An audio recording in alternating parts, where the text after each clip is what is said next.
Ini riwayat hilangnya mata dan tangan kanan Hercules. Hercules, preman yang paling ditakuti di wilayah pusat perdagangan Tanah Abang, Jakarta Pusat. Namun, tahukah Anda bagaimana ia bisa kehilangan mata dan tangan kanannya?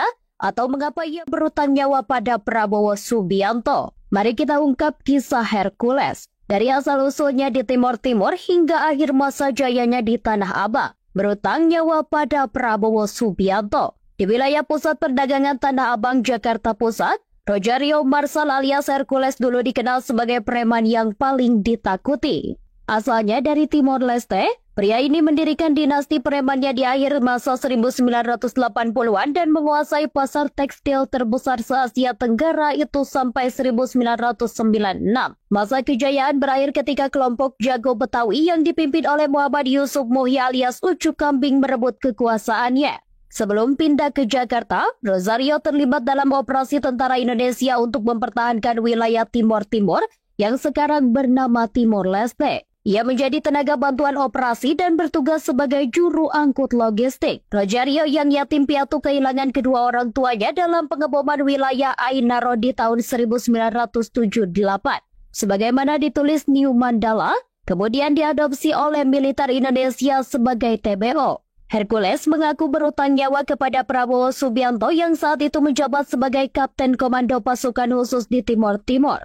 Hercules bahkan pernah mengatakan, Prabowo adalah satu-satunya orang yang bisa menyerang saya tanpa saya mengangkat tangan untuk membalasnya.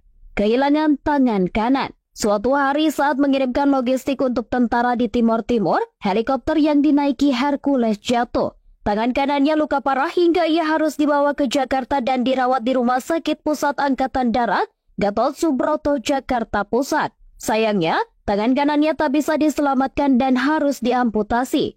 Hercules yang tidak betah dengan perawatan di RSPAD lalu melarikan diri dari rumah sakit. Ia pun masuk ke dalam lembah hitam Tanah Abang.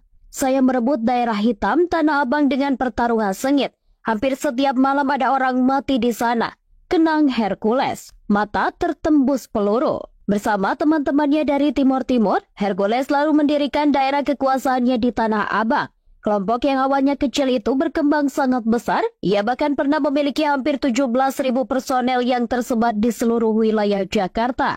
Hercules menyebut Tanah Abang sebagai daerah tak bertuan, di mana sering terjadi pembacokan dan perkelahian antar preman.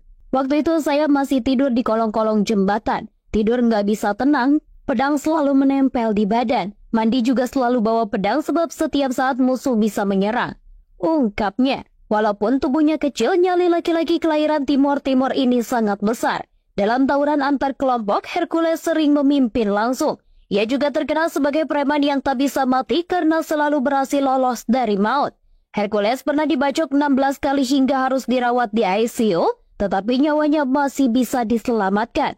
Dalam suatu perkelahian, sebuah peluru menembus matanya hingga ke bagian belakang kepala. Namun hal tersebut tak juga membuat nyawa pria berambut keriting itu tamat. Preman yang kehilangan mata dan tangan kanan kini sudah menjauh dari dunia hitam Tanah Abang. Ia mengaku sudah bertobat dan ingin hidup tenang. Ia juga mengaku masih setia mendukung Prabowo Subianto yang pernah menyelamatkan nyawanya di